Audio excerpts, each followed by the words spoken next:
The Joe Rogan Experience. To me, Yes. it's so funny to imagine that any company is letting me advertise for them. And something in that makes me feel gleeful when I'm doing it.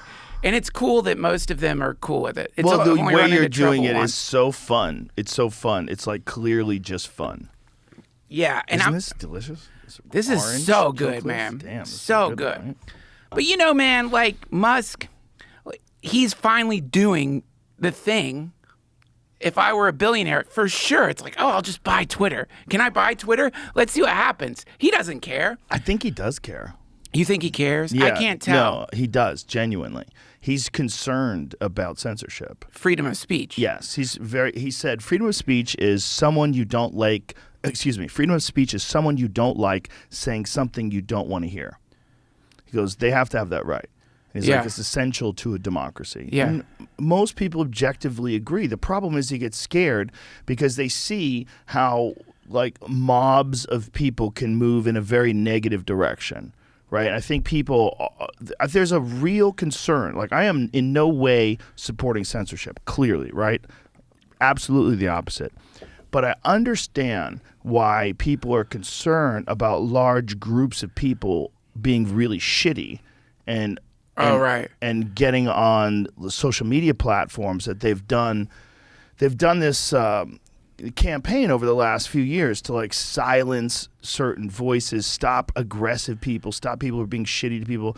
Isn't some of that is good, right? Sure. Like stop doxing, stop people who are threatening people, stop people who are harassing people. But it's like, where does it end? And how do you know? You don't. That's where it's fucking weird. Because if you just let wild free speech, like there's going to be there's a bunch of people on like 4chan and those kind of places, and they're saying stuff just for fun, right? Because nobody knows who they are, and they can just say it, and they don't fucking mean it. They're saying it because it's a crazy thing to say if you're at work in a job you hate, sitting in your cubicle, and you decide to make a frog with a Nazi outfit on. And it doesn't mean you're a real Nazi, and it doesn't mean you hate anyone. It's edgelording. Edgelording. It's an edgelord. Those people they're confined to small corners of the internet right now. And if you just let them loose, if you let the frog people loose, like you remember the frog people during the Trump campaign? Yeah, of course. They took over the frog. The frog guy, the guy who made the frog was so sad. I had him on my podcast. He's very cool. What did he say? Just what the fuck? The frog was never a Nazi. The frog was like funny and sweet. Was he upset they took his frog? Yeah, I think it would be a little bit like the first person who had the Hitler mustache. Wow. You know what I mean? Like, imagine. And then Hitler sees it and he's like, God, that's fucking cool. I'm going to start having a mustache like that. And you're like, no. It's like that. But also, you know, I don't know how many people know that like they discovered an Egyptian god. And again, this could all be trolling. Kek, the god of chaos, who happens to be a frog. So so within that, whatever that was, an actual like chaos magic was being, they were calling it meme magic or whatever, but they were like actively doing chaos magic, and a lot of their rituals seem to have worked to some degree. So yeah, I know what you mean. Like the question is, in a world where we don't even know how many of these people are human who are writing shit on Twitter or wherever. Look at what GPT, what is it, 3 or 2? The AI that like completely imitates human beings. Like, have you ever gone to the... Explain how that works. It's a neural network that can be programmed to different personalities that can imitate human speech well enough that they can leave messages, and you don't know for sure if it's a human or not. Wow. So if you go on Reddit, there's a subreddit which is the AI bots arguing with each other on the Reddit. And like once I left that up, and I remember I was just reading it thinking I was on the front page of Reddit and getting really engaged in the arguments these bots were having with each other. It's that convincing. So the freedom of speech thing runs into, okay, of course, it's like a no-brainer humanist ideal. Humans should be able to say whatever they want.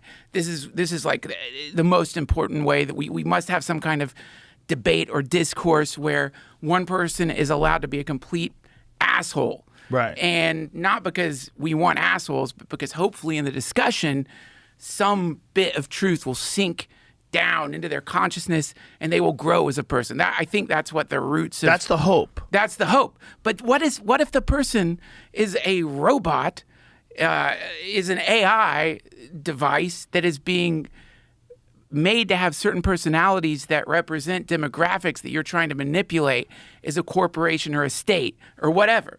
At that point, is it freedom of speech? Are bots allowed to have freedom of speech? This is the one of the things Musk was saying he might do with Twitter, which I think is brilliant.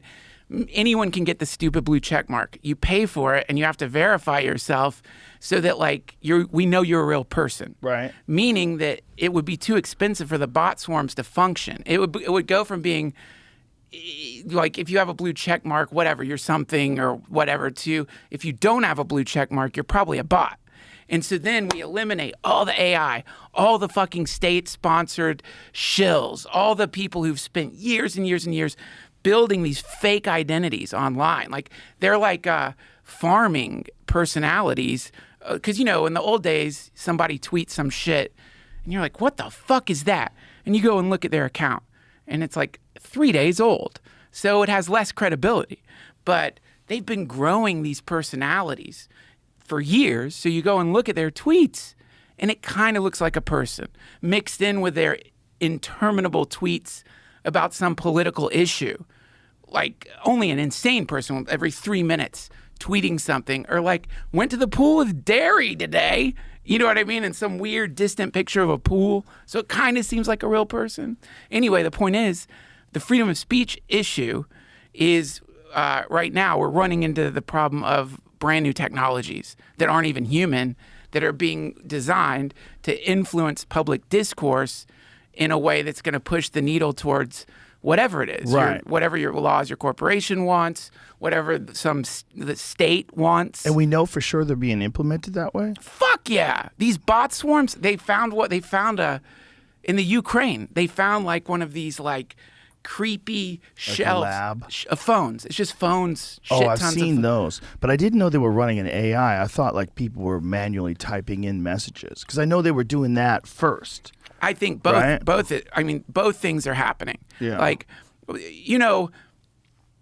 it's a PR firm, basically. Right. Politicians have publicists too. Isn't it wild, though, that that's the best way to defeat America, is to get people separate from each other, arguing with each other, and lose all faith in the democratic process? Yeah, sure. All faith in democracy. You lose all faith. Powerful weapon, man. It's like it's amazing. We dropped an atom bomb multiple times on cities filled with people. The United States did that. Everyone knows that. So our karma, we've got some fucked up karma, man. You know what I mean? So the problem with these atom bombs, biggest problem with the atom bomb is, aside from the fact that it kills random people and is horrible, it irradiates the ground, the buildings. So there's no plundering to be had. If you traditional war, you plunder, however you want to make it look, you're plundering. If I nuke you, I can no longer plunder. So this is why biological weapons are desirable, because then it burns out the biome in the area. Wait a little bit, and then you can go plunder. But even better than that, get into the fucking minds of the people in the country that you want to invade, and then just change their minds so that the country shifts into what you wanted that country to be. Now you didn't even have to do anything except they're yours. They're believing in you, and then in that, the country starts falling apart. The CIA, by the way, this is one of the things they do. They go into other countries, they cause disturbances, and then it collapses. It's a classic weapon of war. So anyway, obviously we might be, the entire United States and probably other countries might currently be irradiated, not by obvious radiation, but by bad data created by artificial intelligence bots that have been programmed to swarm social media and give the impression that there was something happening that wasn't even happening at all.